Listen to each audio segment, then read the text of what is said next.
Hello, everyone, and welcome back for what is going to be the last chapter of The Hobbit. Yay, we made it through another one!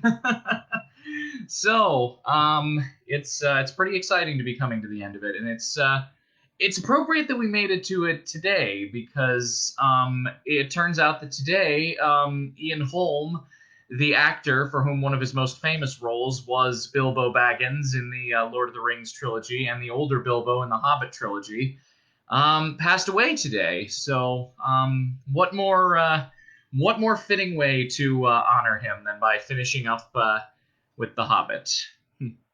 As for what comes next, I'm still trying to figure that out. I definitely want to do something else next, just because I enjoy doing this, and I hope everybody is enjoying me doing it. I know this one has been most watched of them all so far.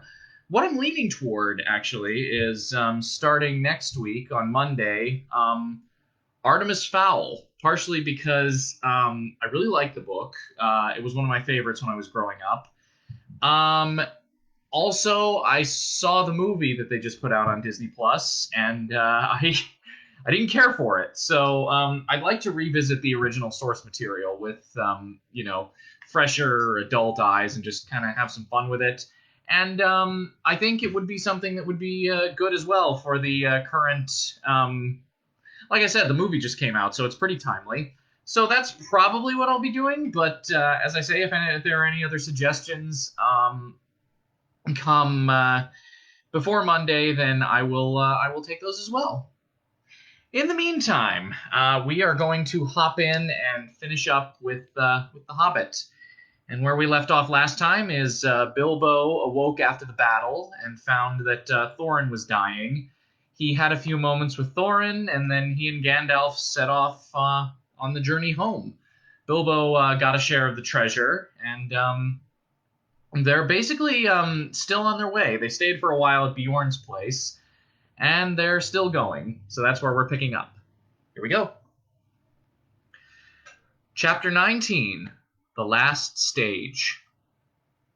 It was on May the 1st that the two came back at last to the brink of the valley of Rivendell, where stood the last, or the first, homely house. Again it was evening, their ponies were tired, especially the one that carried the baggage, and they all felt in need of rest. As they rode down the steep path, Bilbo heard the elves still singing in the trees, as if they had not stopped since he left. And as soon as the riders came down into the lower glades of the wood, they burst into a song of much the same kind as before. This is something like it. The dragon is withered, his bones are now crumbled, his armor is shivered, his splendor is humbled. Though sword be rusted and throne and crown perish, with strength that men trusted and wealth that they cherish, here grass is still growing and leaves are yet swinging, the white water flowing, the elves are yet singing. Come, tra-la-la-la-ly, come back to the valley. The stars are far brighter than gems without measure, the moon is far whiter than silver in treasure. The fire is more shining on hearth in the gloaming than gold won by mining, so why go a-roaming? Oh, tra-la-la-la-ly, come back to the valley. Oh, where are you going so late in returning? The river is flowing, the stars are all burning. Oh, whither so laden, so sad and so dreary? Here elf and elf maiden now welcome the weary, with tra-la-la-la-ly, come back to the valley. Tra-la-la-la-ly, fa-la-la-la-ly, fa-la! Then the elves of the valley came out and greeted them, and led them across the water to the house of Elrond. There a warm welcome was made them, and there were many eager ears that evening to hear the tale of their adventures. Gandalf it was who spoke, for Bilbo was fallen quiet and drowsy. Most of the tale he knew, for he had been in it, and had himself told much of it to the wizard on their homeward way or in the house of Bjorn. But every now and again he would open one eye and listen when a part of the story which he did not yet know came in. It was in this way that he learned where Gandalf had been to, for he overheard the words of the wizard to Elrond. It appeared that Gandalf had been to a great council of the White Wizards, masters of lore and good magic, and that they had at last driven the necromancer from his dark hold in the south of Mirkwood. "Ere long now," Gandalf was saying, "the forest will grow somewhat more wholesome. The north will be freed from that horror for many long years, I hope. Yet I wish you were banished from the world." "It would be well indeed," said Elrond. but I fear it will not come about in this age of the world, or for many after." When the tale of their journeyings was told, there were other tales, and yet more tales, tales of long ago, and tales of new things, and tales of no time at all, till Bilbo's head fell forward on his chest, and he snored comfortably in a corner. He woke to find himself in a white bed, and the moon shining through an open window. Below it, many elves were singing loud and clear on the banks of the stream. "Sing, all ye joyful, now sing all together. The wind's in the treetop, the wind's in the heather. The stars are in blossom, the moon is in flower, and bright are the windows of night in her tower. Dance, all ye joyful, now dance all together. Soft is the grass, and let foot be like feather. The river is silver, the shadows are fleeting. Merry is Maytime, and merry our meeting. Sing we now softly, and dreams let us weave him. Wind him in slumber, and there let us leave him. The wanderer sleepeth, now soft be his pillow. Lullaby, lullaby, alder and willow. Sigh no more pine till the wind of the morn. Full moon, dark be the land. Hush, hush, oak, ash, and thorn. Hushed be all water till dawn is at hand." "Well, merry people," said Bilbo, looking out, "what time by the moon is this? Your lullaby would waken a drunken goblin. Yet I thank you." "And your snores would waken a stone dragon, yet we thank you," they answered with laughter. "It is drawing towards dawn, and you have slept now since the night's beginning. Tomorrow perhaps you will be cured of weariness." "A little sleep does a great cure in the house of Elrond," said he, "but I will take all the cure I can get. A second good night, fair friends." And with that he went back to bed and slept till late morning. Weariness fell from him soon in that house, and he had many a merry jest and dance, early and late, with the elves of the valley. Yet even that place could not long delay him now, and he thought always of his own home. After a week, therefore, he said farewell to Elrond, and giving him such small gifts as he would accept, he rode away with Gandalf. Even as they left the valley, the sky darkened in the west before them, and wind and rain came up to meet them. "Merry is Maytime," said Bilbo as the rain beat into his face. "But our back is to legends, and we are coming home. I suppose this is the first taste of it." "There is a long road yet," said Gandalf. "But it is the last road," said Bilbo. They came to the river that marked the very edge of the borderland of the wild, and to the ford beneath the steep bank which you may remember. The water was swollen both with the melting of the snows at the approach of summer and with the day-long rain, but they crossed with some difficulty, and pressed forward as evening fell on the last stage of their journey. This was much as it had been before, except that the company was smaller and more silent. Also, this time there were no trolls. At each point on the road, Bilbo recalled the happenings and the words of a year ago. It seemed to him more like 10, so that of course he quickly noted the place where the pony had fallen in the river, and they had turned aside for their nasty adventure with Tom and Bert and Bill. Not far from the road they found the gold of the trolls, which they had buried, still hidden and untouched. "I have enough to last me my time," said Bilbo when they had dug it up. "You had better take this, Gandalf. I dare say you can find a use for it." "Indeed I can," said the wizard. "But share and share alike. You may find you have more needs than you expect." So they put the gold in bags and slung them on the ponies, who were not at all pleased about it. After that their going was slower, for most of the time they walked. But the land was green, and there was much grass through which the hobbits strolled along contentedly. He mopped his face with a red silk handkerchief. No, not a single one of his own had survived. He had borrowed this one from Elrond. For now June had brought summer, and the weather was bright and hot again. As all things came to an end, even this story, a day came at last when they were in sight of the country where Bilbo had been born and bred, where the shapes of the land and of the trees were as well known to him as his hands and toes. Coming to a rise, he could see his own hill in the distance, and he stopped suddenly and said, "Roads go ever, ever on, over rock and under tree, by caves where never sun has shone, by streams that never find the sea, over snow by winter sown, and through the merry flowers of June, over grass and over stone, and under mountains in the moon. Roads go ever, ever on, under cloud and under star, yet feet that wandering have gone turn at last to home afar. Eyes that fire and sword have seen, and horror in the halls of stone, look at last on meadows green, and trees and hills they long have known." Gandalf looked at him. "My dear Bilbo," he said, "something is the matter with you. You are not the hobbit that you were."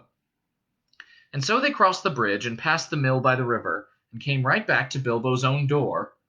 "Bless me, what's going on?" he cried. There was a great commotion, and people of all sorts, respectable and unrespectable, were thick round the door, and many were going in and out, not even wiping their feet on the mat, as Bilbo noticed with annoyance. If he was surprised, they were more surprised still. He had arrived back in the middle of an auction. There was a large notice in black and red hung on the gate, stating that on June the 22nd, Messrs. Grubb, and Burrows would sell by auction the effects of the late Bilbo Baggins, Esquire, of Bag End, Underhill, Hobbiton. Sale to commence at 10 o'clock sharp. It was now nearly lunchtime, and most of the things had already been sold, for various prices, from next to nothing to old songs, as is not unusual at auctions. Bilbo's cousins, the Sackville Bagginses, were in fact busy measuring his rooms to see if their own furniture would fit. In short, Bilbo was presumed dead, and not everybody that said so was sorry to find the presumption wrong. The return of Mr. Bilbo Baggins created quite a disturbance, both under the hill and over the hill and across the water. It was a great deal more than a 9 days' wonder. The legal bother, indeed, lasted for years. It was quite a long time before Mr. Baggins was in fact admitted to be alive again. The people who had got specially good bargains at the sale took a deal of convincing, and in the end, to save time, Bilbo had to buy back quite a lot of his own furniture. Many of his silver spoons mysteriously disappeared and were never accounted for. Personally, he suspected the Sackville Bagginses. On their side, they never admitted that the returned Baggins was genuine, and they were not on friendly terms with Bilbo ever after. They really had wanted to live in his nice hobbit hole so very much. Indeed, Bilbo found he had lost more than spoons. He had lost his reputation. It is true that forever after he remained an elf friend, and had the honor of dwarves, wizards, and all such folk as ever passed that way, but he was no longer quite respectable. He was, in fact, held by all the hobbits of the neighborhood to be queer, except by his nephews and nieces on the Took side, but even they were not encouraged by their friendship by their elders. I am sorry to say he did not mind. He was quite content, and the sound of the kettle on his hearth was ever after more musical than it had been even in the quiet days before the unexpected party. His sword he hung over the mantelpiece. His coat of mail was arranged on a stand in the hall, until he lent it to a museum. His gold and silver was largely spent in presents, both useful and extravagant, which to a certain extent accounts for the affection of his nephews and nieces. His magic ring he kept a great secret, for he chiefly used it when unpleasant callers came. He took to writing poetry and visiting the elves, and though many shook their heads and touched their foreheads and said, "Poor old Baggins," and though few believed any of his tales, he remained very happy to the end of his days, and those were extraordinarily long. One autumn evening, some years afterwards, Bilbo was sitting in his study writing his memoirs. He thought of calling them There and Back Again, a Hobbit's Holiday, when there was a ring at the door. It was Gandalf and a dwarf, and the dwarf was actually Balin. Come in," said Bilbo, and soon they were settled in chairs by the fire.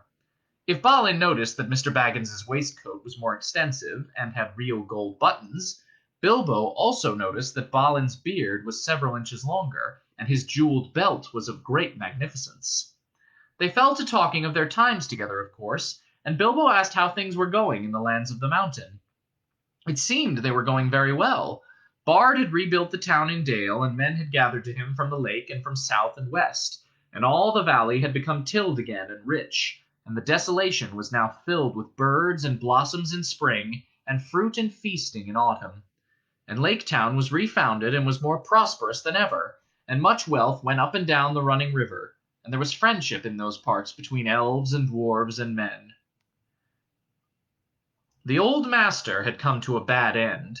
Bard had given him much gold for the help of the lake people, but being of the kind that easily catches such disease, he fell under the dragon sickness and took most of the gold and fled with it, and died of starvation in the waste, deserted by his companions. "The new master is a wiser kind," said Balin, "and very popular, for of course he gets most of the credit for the present prosperity. They are making songs which say that in his day the rivers run with gold." "Then the prophecies of the old songs have turned out to be true, after a fashion," said Bilbo. "Of course," said Gandalf. "And why should they not prove true? Surely you don't disbelieve the prophecies because you had a hand in bringing them about yourself?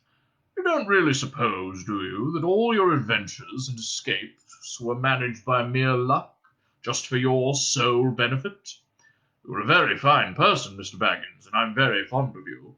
But you're only quite a little fellow in a wide world, after all." "Thank goodness," said Bilbo, laughing, and handed him the tobacco jar. And there we have it. That's The Hobbit. This was going to be a shorter one today anyway, because it was going to be a short chapter. But I'm glad that we've gotten through it. I'm glad that we finished that one, and I hope you all enjoyed my take on it. I had fun doing it. This is probably the most fun I've had with it so far, aside from Hitchhikers, which just was fun in general. So, I hope everybody has a nice, safe weekend, and I will be back on Monday with something else, whatever that will be. Like I said, I have a thought about what it's going to be, but as I said, if you have any other suggestions, feel free to pop them in, and I will consider them. So, everybody stay safe, stay healthy, and I will see you on Monday. Good night, everyone.